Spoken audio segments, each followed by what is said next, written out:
एक छोटे गांव में एक साधारण सा मिट्टी का घर था। वहां एक माँ खेतों में मेहनत कर रही थी और उसका छोटा बेटा किताब हाथ में लिए बैठा था। माँ ने प्यार से बेटे से कहा, बेटा तू पढ़ लिख कर बड़ा अफसर बनेगा, मेरा यही सपना है। लेकिन जीवन आसान नहीं था। हर दिन स्कूल जाने से पहले बेटा अखबार बेचता और खेत में माँ का हाथ बटाता। गांव के लोग हंसते हुए कहते, अरे इतना गरीब होकर अफसर बनेगा।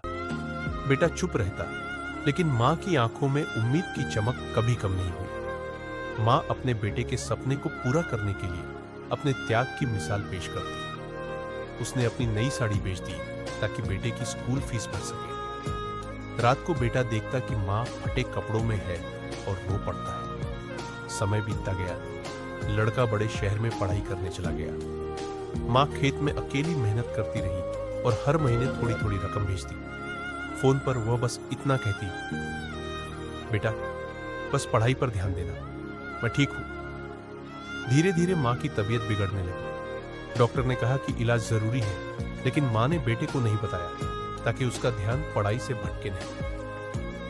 एक दिन बेटा IAS का इंटरव्यू देने गया। रात को मां अस्पताल के बिस्तर पर उसकी पुरानी रिपोर्ट्स छिपाकर भगवान से प्रार्थना करती रही, बस मेरा बेटा सफल हो जाए।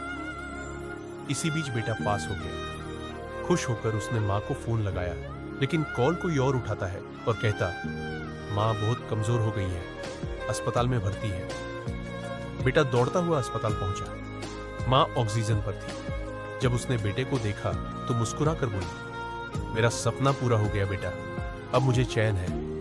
और धीरे धीरे उसकी आंखें बंद हो गई। समय बीत गया। बेटा अफसर बनकर तिरंगे को सलाम करता और मां की तस्वीर के सामने खड़ा होकर रो पड़ता। उसकी आंखों में आंसू थे, लेकिन आवाज में गर्व था, मां ये मेरी नहीं, तुम्हारी जीत है।